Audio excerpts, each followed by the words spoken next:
All right. So we're going to continue talking about aerobic training and aerobic training adaptations. There's a reasonable chance that we can get really close to being done with this today. For sure, probably be done with it on Wednesday.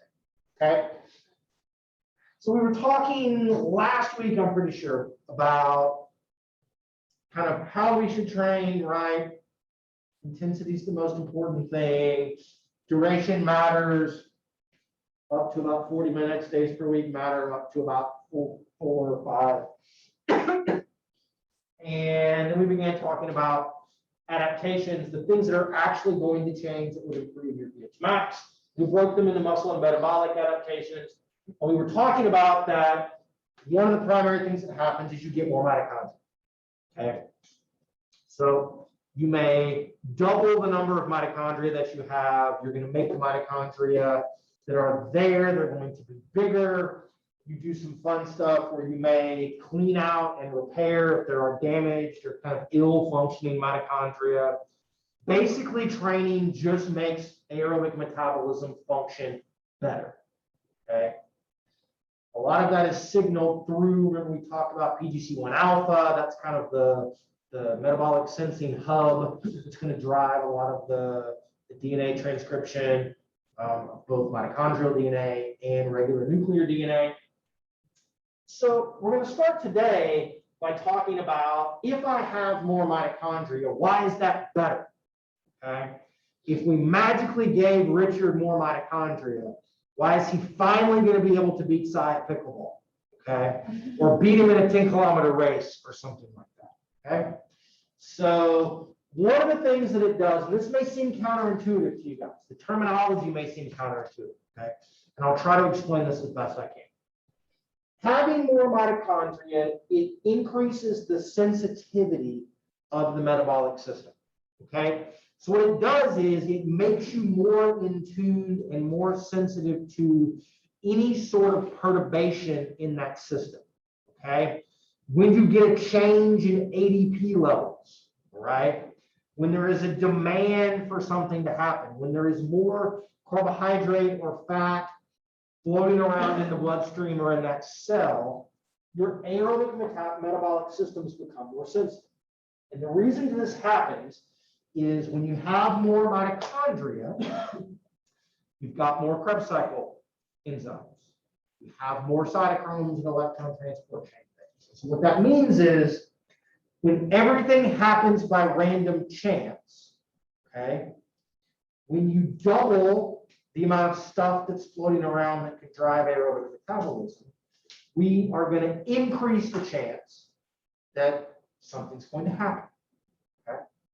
It's the same thing we've talked about previously in here. If we make Brady close his eyes and wander around, right? There's a certain number of desks that are going to be in here. He's going to run into a desk. That is a glucose molecule running into, right, hexokinase. So that's pyruvate molecule running into PDH. Okay? He closes his eyes and we double the number of desks that are going to be in here. Then there's a much greater chance he will, in fact, run into a desk. And so that's this idea that when we have more enzymes, we have more of this metabolic machinery, there's a greater chance for reactions to take place. Okay.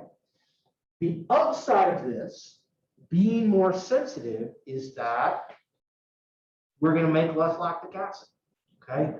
When there is carbohydrate present, which is pretty much all the time, there's twice as much PDH as there was before, or double what there was before. So there's a greater chance that that pyruvate is going to come in contact with PDH and it's going to go into the Krebs cycle. Okay. We can soak up more of that pyruvate via aerobic metabolism, so there's less left over to then bump into LDH and get made into lactic acid. That's a good thing. Okay. Making lactic acid gets us hydrogen ions. That fucks everything up. That causes fatigue. Okay. I don't care. Y'all can find me a paper and it will say hydrogen ions don't cause fatigue, and I will say bullshit. It does. They're parsing words and those kinds of things. Okay. So lactic acid from anaerobic metabolism, all right, is going to be an issue. That's going to be a thing that causes fatigue. Additionally, what it means is that for any fat molecule that is around, there's a greater chance that it's going to get sucked in and go through aerobic metabolism. And remember, we make a lot more energy from fat than we can from carbohydrates. So if we've got a better chance of using fat, we can make more energy. We not only don't make lactic acid, we also don't use up blood glucose or glucose that has come from muscle or glycogen. Okay?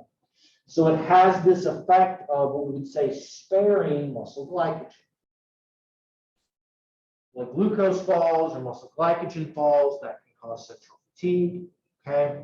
When we get lactic acid, it can cause pain, which can be central fatigue, or the hydrogen ions can mess up all of the metabolic machinery and the contractile apparatus. That would be peripheral fatigue. So by having more mitochondria, it can limit both peripheral and central fatigue.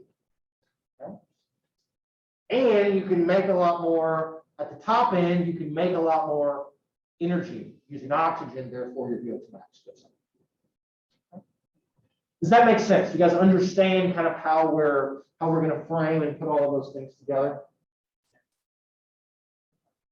Good. So we're also then going to look at fiber type conversion. Okay. So these are some old data, and they've been replicated on multiple occasions, but I just like the way this graph is going to be set up. Okay. And so what they did was, here we have people that trained for 8 weeks, and we're measuring the sort of, if you look just at their type 2 fibers, okay? The hatched portion of the bar is the number of the percentage of all of their type 2 fibers that are 2As, and the white portion of the bar is what they were calling 2Bs in 1977. We now know those are 2Xs. So here's 12 subjects. They did 8 weeks of training, right? And what you will note is that we're losing 2Xs and we're gaining 2As.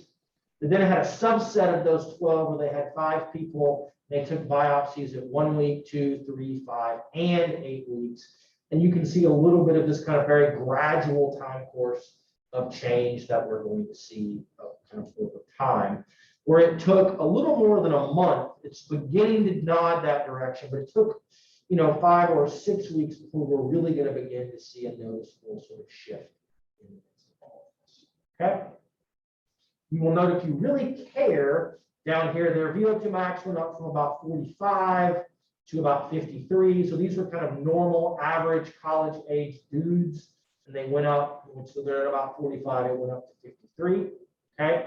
So there was other things that were happening, but one of the deals that happens is these 2As have a tremendous capacity to increase their mitochondria. Okay. So it's better if I can put more mitochondria in my 2As, way more than I can in my 2Xs. So this fiber type conversion, in addition to gaining some metabolic efficiency, also provides me the capacity to really, really increase mitochondria. Okay. So we don't fully understand exactly what all of the cellular signals are that drive this conversion. But it does seem to be that it is driven by contractions, which is why we see it with both aerobic and resistance training. So it's not necessarily a metabolic expenditure or anything like that, or purely a force, kind of total amount of force dependent thing. We think it's driven by contraction-induced activation of these calcium and calmodulin, these CAMKs, these protein kinases, okay? As well as potentially a calcineurin pathway. So these are going to be things that are going to help us sort of re-sequester calcium back into the sarcoplasmic reticulum and kind of bind and soak up some of the calcium that gets released so we can recycle it. I think we've talked about that if calcium is high inside your cells for too long, those cells will undergo apoptosis and you will die. Okay. So you release the calcium, we want to bind it up on a bunch of things and get it back in the sarcoplasmic reticulum, get it back where it's supposed to be, keep intracellular levels low And so these kinds of things are going to play a role. Okay. So we talked about this, right? Here we see things that are driven by PGC1 alpha, which are probably going to be driven in some ways by activation of AMP kinase, and this P38 gamma that we see here. We'll talk a little bit more about that when we get into resistance training. So there's some of these things that are shared, but then there's also this contractile activity where you've got calcium with calcineurin and calmodulin that are going to, these things may also function. They're going to inhibit these things that inhibit something. And then so if you inhibit the inhibitor, we actually get activation. So that may lead to us getting more mitochondria. So we're going to use PGC1 alpha to drive potentially some stuff that we'll talk about with more capillaries that we'll see in a few slides, activating the mitochondrial genes, activating the nuclear genes through these calcium pathways, and activating INFAC. And so we may kind of get this host of stuff. We need all of these kind of going at the same time. Okay? So we'll get a little bit more into some of this pathway or some other parts of this pathway with the resistance training, but it really is probably beyond the scope of what we do here to try to tease out every little individual activation signal that we're going to see. Okay? So another metabolic adaptation that takes place is we see a decrease in, an increase in lactate threshold. Okay, this is not an adaptation in a kind of physical sense. Okay, it's a consequence of more mitochondria. It's a consequence of the shift in fiber type. It's a consequence of more capillaries and things, but because it really is an outcome related thing that looks like a metabolic adaptation, we're going to cover it here. Okay, and so an increase in lactate threshold is going to manifest itself in two ways. Okay, two ways. First is at any given work rate. Okay, we're going to put Lauren on the treadmill. I'm sorry, it's not Lauren Jordan. I don't know why I think that you are Lauren. I've thought that all semester. I truly apologize. It's Monday. We put Jordan on the treadmill and we have her run at sort of an increasing rate. Okay, at let's just say at 7 miles an hour of running before we train her at 4 degrees of incline, we begin to see lactate above resting levels. Okay. We put her above that, she's now at 5 degrees, she's getting a little bit more lactate. What we will see is when your threshold goes up after training, that at the same 7 miles an hour, she may have to go to 6 or 7 degrees of incline. So more work before we begin to see lactate. And if there are shared places or shared work rates that are above the old lactate threshold and her new lactate threshold, she'll have less lactate, okay, at that absolute work rate if we've increased things. Does that make sense? So it kind of shows up in two ways, okay? You have to do more absolute work to see an increase, but if you're over it, then you're going to have less after you've been sort of active. Okay? So we think that this is driven by a couple of things, all right? Mechanistically, there's two things going on. First, by having an increase in the number of mitochondria, okay, and potentially by decreasing the stress sort of hormones, by decreasing catecholamines in the blood, so epinephrine and norepinephrine, okay? If these two things go down and we have more mitochondria, the net of all of this is that there will be less metabolism, less carbohydrate metabolism, less breakdown of glycogen, okay, less use of blood glucose, and therefore we will make less lactate, right? And so what that also means is that by having less sort of glucose being used, we're going to use more fat, okay? And by having an increased number of mitochondria for any amount of glucose that we are using, we can handle more. So we're going to make less lactate, okay? That part you guys probably understand and appreciate, right? You want your threshold to go up, just don't make as much. It's fine, okay? But the other end is that we're also going to have an increased removal of lactate, okay? So by having an increase in blood flow through our working muscles, which will be the response of both angio and atherogenesis, we're going to get more blood flow, more capillaries, bigger arteries and arterioles. We're going to be able to remove lactate and shuttle it to other places. A greater capacity for that. So when you can have increased shuttling plus more mitochondria in kind of lots of places, I can shuttle and then stick it into the Krebs cycle in someplace else and then just use it for energy, and we never see it in the blood. Okay, so more flow, more capillaries, we can remove more. We're shifting our fiber types, so we've got better and more active NCT enzymes to be able to move it around. So we're going to make less and remove more, and the net effect of all of that is that we just see less in the blood. Okay. Now, the part that we don't fully understand, again, from a signaling standpoint, is how do I need to train? What is it about training that seems to drive these adaptations? So I can make your VO2 max go up by having you not train at a particularly high intensity, okay? Especially if you're very untrained. If I want to make your lactate threshold go up, okay, I need you to train over lactate threshold. There seems to be something about the intensity, about training at these higher intensities where we are creating, we're really taxing the system. And the taxing of the system, that high metabolic demand, is going to lead to the production of lactate. That seems to be something that is going to trigger some or more of these adaptations to kind of take place. Okay. So we don't really understand it. We do know that it seems like that you need to do this interval training or higher intensities of training where you're going to push yourself into these higher lactate levels, which are going to therefore shorten your exercise time in order to get the biggest increase in these things. Okay?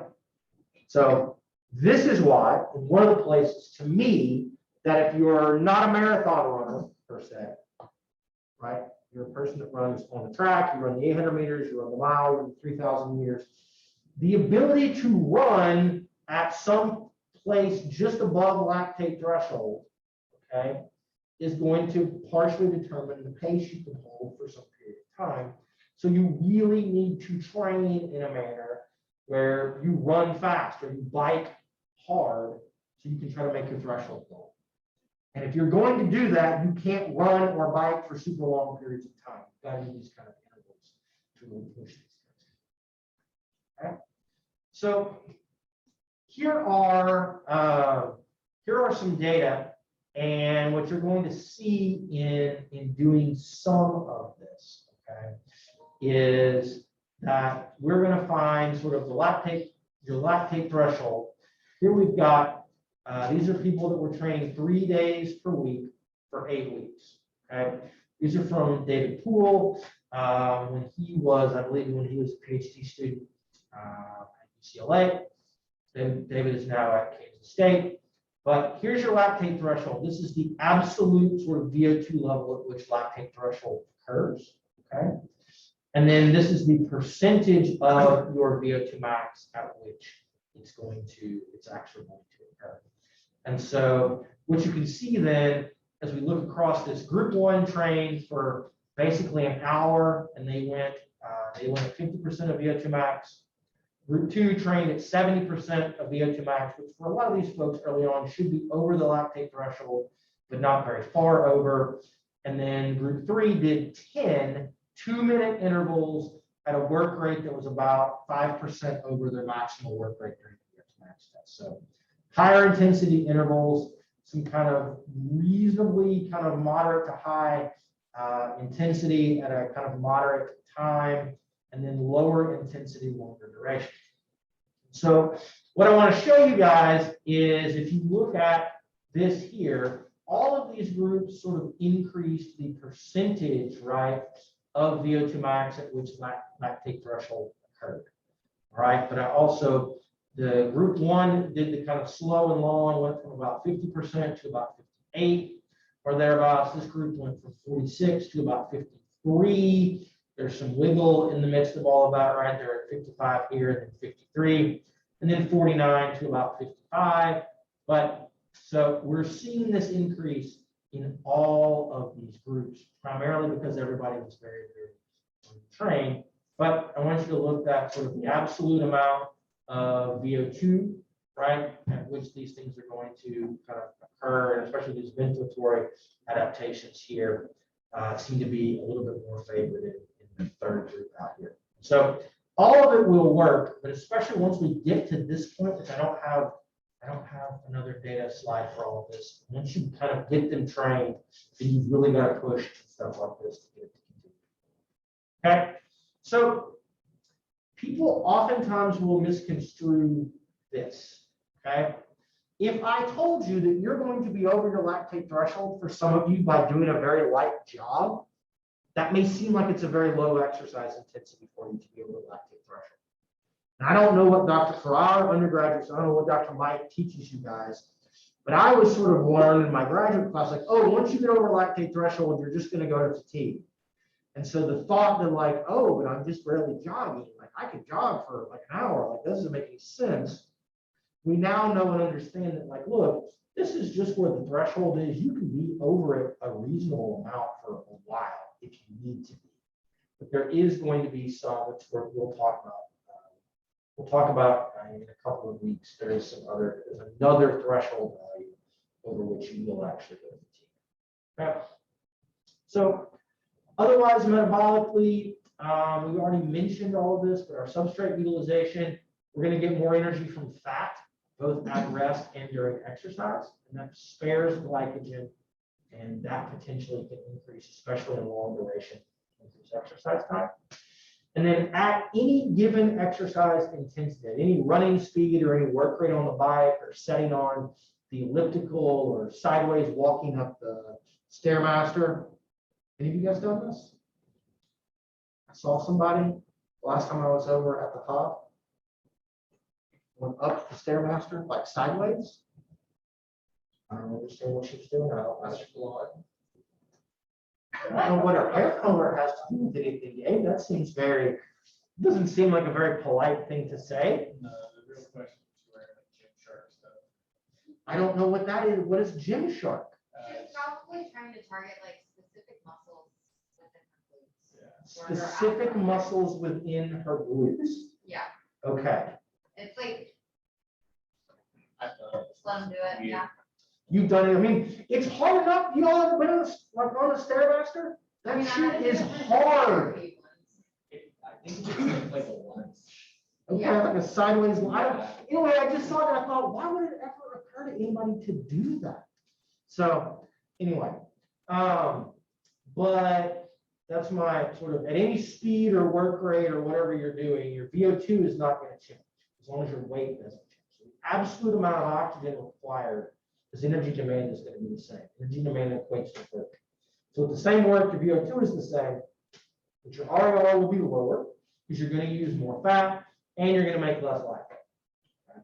And so because of all of that, you're going to feel better at any given sort of absolute work rate because you're making less lactate, there'll be less pain, there'll be a lower sense of effort, and those kinds of things. Okay, so here's some very classic data demonstrating this. So again, out of Ed Coyle's lab at the University of Texas. I cannot believe this thing's 30 years old. What you're going to see is this is sort of milli or micromoles per kilogram of fat-free mass. And so per minute, so they essentially are looking at the amount of glucose turnover and glucose oxidation, which is then going to correspond to an increase in fat oxidation, which you can see. Glucose turnover is basically appearance and disappearance in the blood. And things, and oxidation is what they're measuring from looking at it and doing some extrapolation calculations based upon RAR. And what you will note is that this is after, I think it's 12 weeks of training, the glucose turnover goes way down, glucose oxidation goes down, these things are roughly similar. There's less turnover with less oxidation. Then if you look down here, this is during a 90 to 120 minute period of exercise, you'll note that their total energy expenditure went down ever so slightly, but it didn't go down very far. But fat oxidation in kcals per minute goes up. Percentage of total energy during this bout goes up. It's almost 50% after training. And then correspondingly, carbohydrate oxidation is going to go down. And if you look at it, what's coming from plasma glucose as opposed to total carbohydrates, plasma glucose is going to go down. Okay. So these are just some of the first data that we use to kind of understand all of this. As you have more mitochondria, your system becomes more sensitive. You are able to use more fat for energy, and that's a good thing because you spare glycogen, you don't use blood glucose, and you don't use lactic acid. Okay. So if anybody wants to read this paper, I would really encourage you. But if you've ever had biochemistry, this is called the Michaelis plot.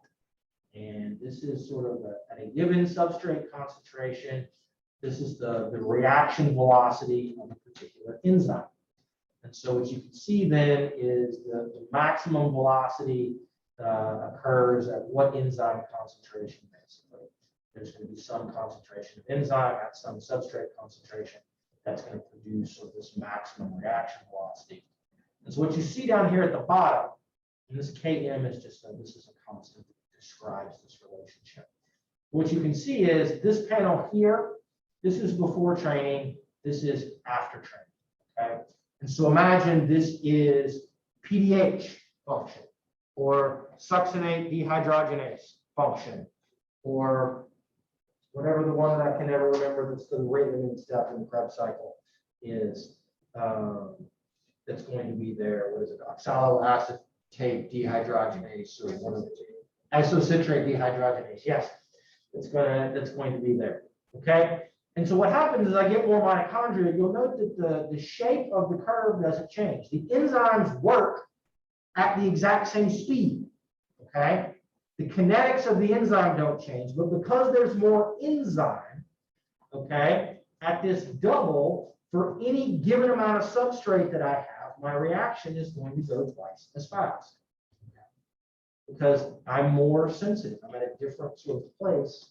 This thing shifts upwards. So at some whatever substrate concentration, then I can have the reaction. There's more chance of that reaction. Greater chance that that substrate will interact with this enzyme, and therefore I get the reaction. So this is a really fascinating thing that apparently biochemists had known for I don't know how many years. And then these are two very famous exercise physiologists, Phil Wellnick and David Saltine.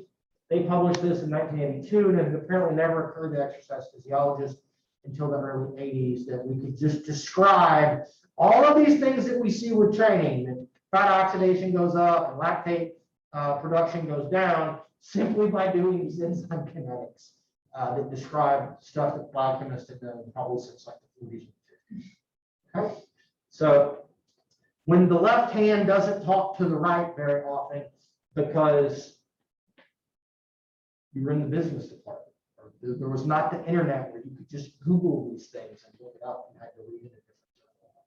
So it's a fascinating read because they're like, oh my God, this is the coolest thing ever in this article. This explains all of these things. Our mind is blown. So, okay, we talked about this for the most part. Okay, so we're going to move away now from muscle and metabolic changes, and we're going to take a really quick sojourn. Anybody watch the ventilation lecture yet? Richard smirks at me. No. I thought you were smirking because you're like, yeah, I watched it. You're like, you really don't give a shit about this, which I really don't in a lot of ways. It's not my thing. Very important when it doesn't work, but it rarely doesn't work well in humans. So that's part of why I only have a certain amount of RAM in my brain. But if we look at sort of what happens in the pulmonary systems, if you look at breathing and changes in breathing, at rest there are no changes. Anything below what we call T-vent or ventilatory threshold, there's really no changes. During maximal exercise, max ventilation goes up in proportion to your increase in VO2 max.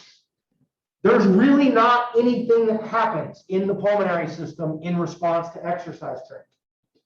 If there was, if you got emphysema, we would just train you and you would get better, but it doesn't. We can't grow new lung tissue by having you exercise. We can train the diaphragm, that we can do, We can train your internal, external intercostals, their muscles. We can do that, but we can't do much about sort of lung structure. Okay, you know, you've got like half a tennis court of sort of alveolar surface area to do, which also kills me, right? You imagine that your lungs, you've got like half a tennis court of surface area for doing pulmonary diffusion. It's wild, okay? But once it's gone, it's gone. It's kind of like nerve tissue, right? It does not regrow very well. So primarily, if you're going to see anything that's going to happen during submaximal exercise, you get a little bit of a decrease in ventilation when you're above ventilatory threshold at the same absolute work intensity, probably because you make a little bit less lactic acid. When you watch the lecture, you will see that if you want to increase your breathing, either the rate or the depth, the primary driver is carbon dioxide production and hydrogen ion production. So if you make less lactic acid, then there's less hydrogen, so you get a little bit less of a driving thing here. We also, because of this, because max ventilation goes up in relation to maximal exercise, in a person that has good pulmonary function, at sea level, pulmonary function is never going to be a limiting factor in your ability to exercise. Okay?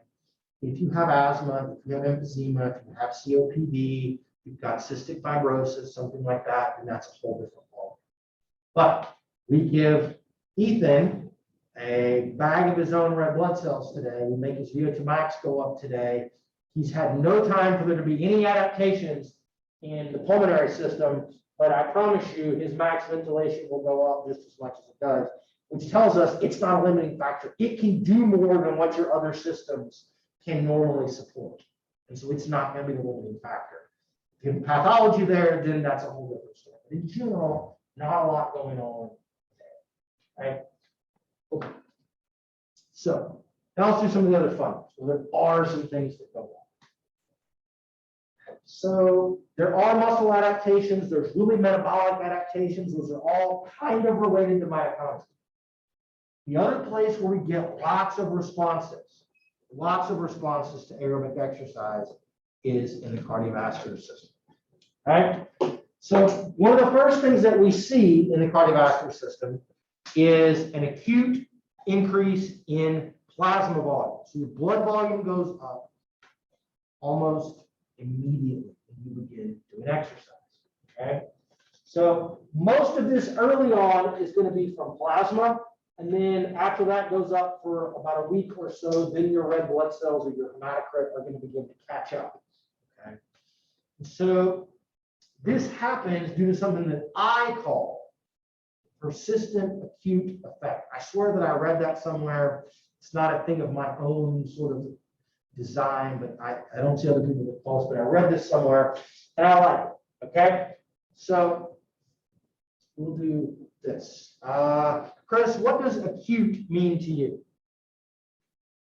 Acute, short-lived. Short-lived. Okay. It's not gonna last for a long time. Okay. If you slapped Richard in the face, I mean, his skin would have an acute reaction. right? An acute thing might happen, right? Okay.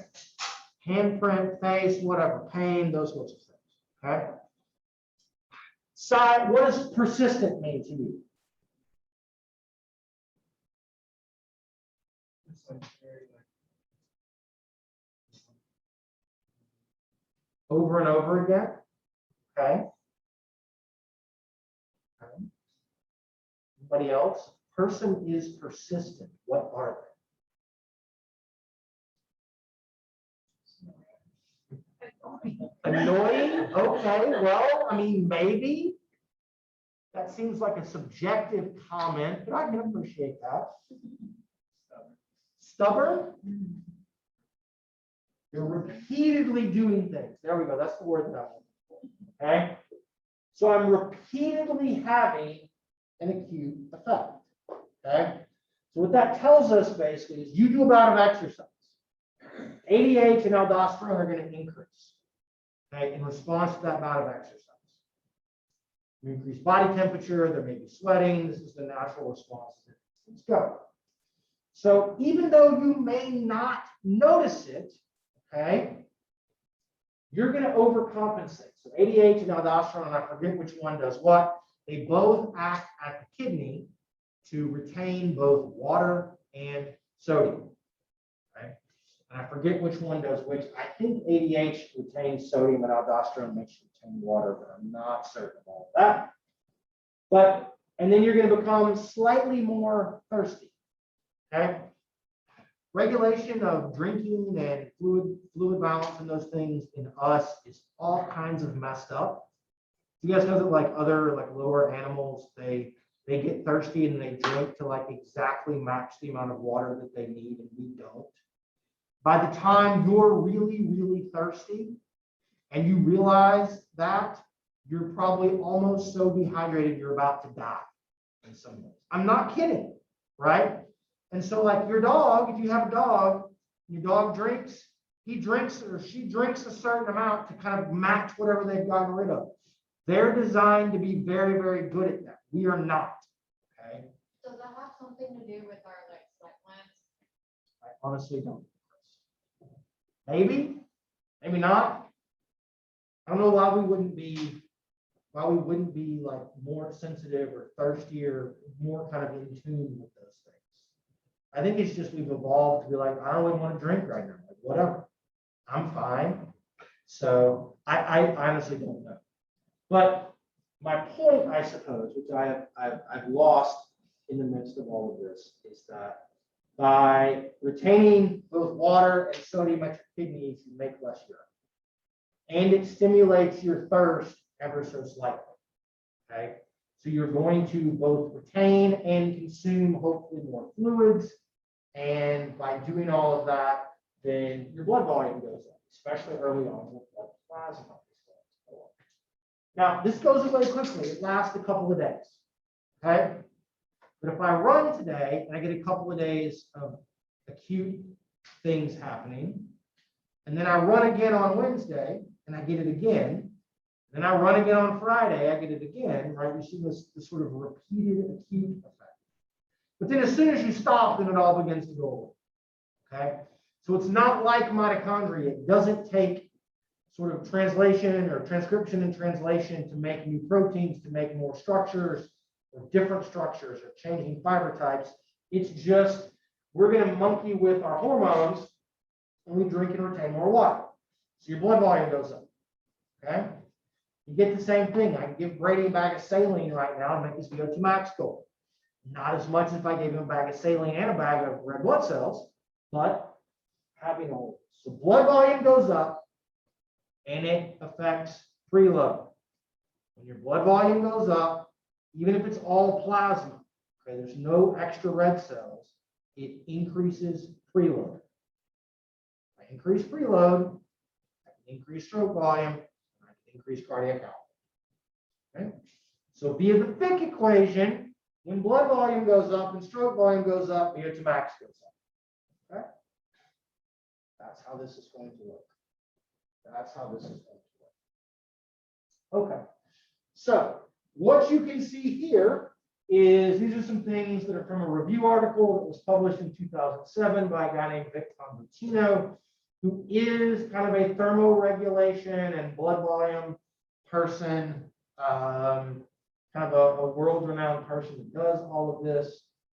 He was at NASA at the same time as my PhD mentor. The PhD mentor did not love him. That's just sort of an aside.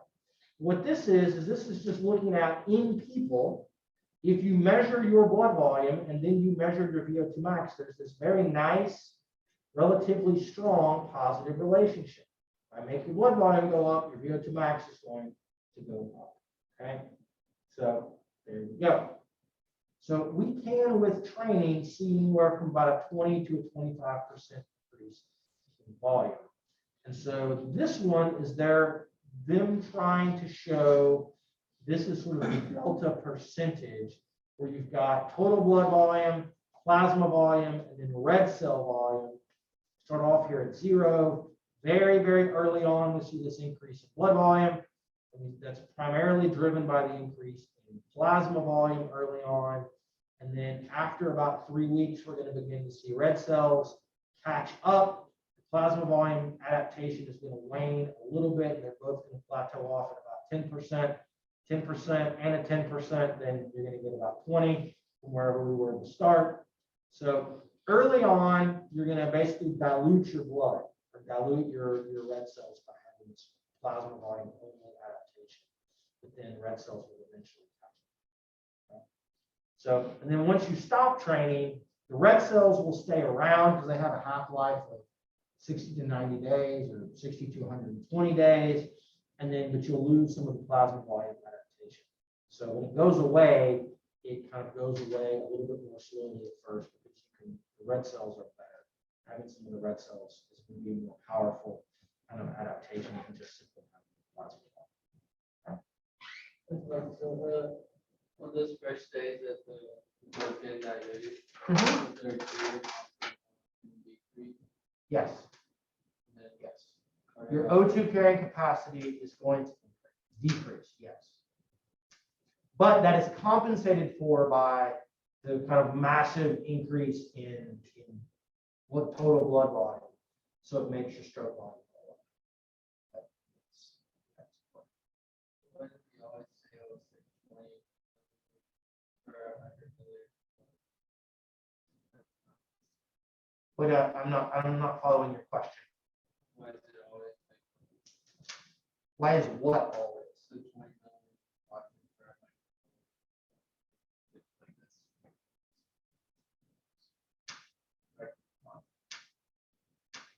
Like this. It's like 20 in arterial and 16 in the inside. At rest. You know, So yeah, I know what you're talking about. So what most people, and I don't have a good answer for that. My guess is that that's just sort of an average person, and that would obviously change a little bit as plasma volume is going to, plasma volume goes up, but then as this goes up, but I mean, in a person that's got a higher hematocrit percentage than a regular person, they're going to probably have more than 20 anyway. So it's just sort of in an average person that's not super well trained or whatever. This is about where we are, is my guess. Now, I don't know that for certain. So I concern myself not a lot with those numbers and much more so with kind of the big picture of what is changing and kind of why. It's a good question. Okay, so let's talk about ABO2 difference. Okay. Kind of gets at what Dave was just talking about, all right? So if you look at this, so this is O2 extraction, so the ability to get oxygen or how much oxygen are we taking out of the blood. So much like what happens on the pulmonary side, at rest and during submaximal exercise, so your work rate at rest hasn't really changed, unless your body weight has changed or your muscle mass has changed. So having more blood or having more hematocrit or having more mitochondria doesn't really matter. Your energy expenditure remains the same. Therefore, your ABO2 difference is going to be the same. X amount of oxygen to support that 3.5 mL per minute. Okay. During submaximal exercise, at any given work rate, okay, if your weight doesn't change, walking 3 miles an hour requires X amount of oxygen. Doesn't matter if you're trained. Doesn't matter if you're untrained, okay? Jogging at 6 miles an hour requires the same amount of oxygen. So during submaximal exercise, ABO2 difference is roughly going to be similar, right? You're not fully taxing anything to make that change. During max exercise, ABO2 difference tends to increase because your max goes up, your VO2 max goes up. If the arterial side stays the same, you're going to have more in there, use more in those mitochondria. Therefore, you're able to extract more. So the venous side is going to go down farther. Therefore, ABO2 difference is going to go up. Okay. So this is partially achieved via increases in capillaries, which we'll talk about in a minute, and also by having increased mitochondria. But again, we don't really measure ABO2 difference in people. We were talking about, I think, in seminar, Last week, somebody asked a question about, can you measure oxygen consumption in the brain? And Skillet's lab, John actually was presenting, and I wanted John to answer, yeah, sure we can. We've got to run a carotid arterial and venous catheters to see like what's going in and what's coming out. If you want to know what's going on, we can do that, but I'm not volunteering for that particular experiment. So we don't ever really measure this. This is kind of just a theoretical exercise. Okay. Blood pressure. No changes in people with normal blood pressure. This is resting blood pressure. I should make that very clear. No changes in resting blood pressure if you are not hypertensive. If you're hypertensive, you can see an 8 to 10 millimeter decrease. Okay. We really don't know or understand the mechanism behind all of that. Given that your blood volume goes up, it's kind of weird that it would actually decrease blood pressure, right? Blood pressure is related to cardiac output and these kinds of things. It's probably due to vascular remodeling and an increase in arterial size and those things, and which leads to a decrease in total peripheral resistance, and that's probably what it's driven by. So that for any given cardiac output that we need, if peripheral resistance is down, then you don't have to have as much driving pressure to get to the same place. That's my guess, but we can't fully mechanistically explain all of this. That's diastolic cancer. I think it's mostly systolic. It's mostly systolic. I will need to look that up though. I'll try to get an answer for you on Wednesday. I know for sure it's systolic. It might be in both. We need to check. Okay.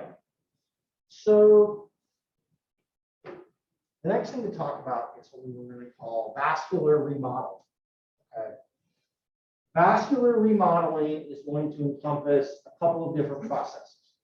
One of those is called arteriogenesis. The other one is called angiogenesis. Okay. So in arteriogenesis, we are going to change the size of arteries and arterioles. You're not getting new blood vessels. We're just changing the diameter, basically, of those pipes. All right. And then with angiogenesis, we're going to make new blood vessels, new arteries, primarily new arterioles, and then some arteries and capillaries. Okay. So, and I apologize, I should have put the citation on here. It's from a review article from Marie Hopman's lab. I believe when I got this, she was still in Copenhagen. There, but they do research on spinal cord injured folks. And so what you can see here is one of the things that we know is when you do aerobic training, you increase the size, and by size I mean the diameter of arteries. Okay, this is both conduit arteries like the femoral and resistance arteries and resistance arterioles. Okay, people sometimes call this, it's generally kind of all called vascular remodeling, and so we increase the size of the lumen and we decrease the thickness of the walls. We will see similar things that happen in the left ventricle as well. So having a decreased wall thickness makes them more elastic, which is also going to be good for strokes. Okay? And so these are theoretical graphs that have been put together based upon some studies. Okay? And they're sort of citing and showing, but I love the way these graphs, and I think it really captures what happens in a very clear visual manner. Okay, so these are what we would call the spectrum of physical activity. So here is baseline. All right, here we have a person that is, let's just say they're relatively sedentary. They do a little bit of walking around as part of their job or something. They're here. Okay. So then this is our baseline. On the right-hand side over here, in the white, this is the responses of taking these people and have them do 8 weeks or 12 weeks of kind of typical aerobic training, 3 to 4 days per week, 60 to 80% of VO2 max for a half an hour to 45 minutes. Okay? And then we have some data from endurance athletes, which you can see over here. So you will note that kind of 8 to 12 weeks of training gets us maybe 8 to 10% of an increase in the diameter. This is large artery or femoral artery diameter. Okay. And then endurance athletes are like 25% larger femoral artery than baseline people. It's wild if you ever do Doppler ultrasound on people that are athletes, look at their muscle diameters and things. They have these kind of relatively small legs and just these giant femoral arteries. It's really wild. It's very striking to see. Then we have these data from various models of either making people less active or unloading their muscles. So we have 1 week of having people in a cast, 4 weeks of bed rest or unilateral lower limb suspension, 7 weeks of bed rest, 9 weeks of bed rest, 3 weeks of having a spinal cord injury, and these were some data where we actually contributed some to all of this, where you have sort of people that have a chronic spinal cord injury. And so you will note that like within a week of having your leg in a cast, you're down maybe 5% or something.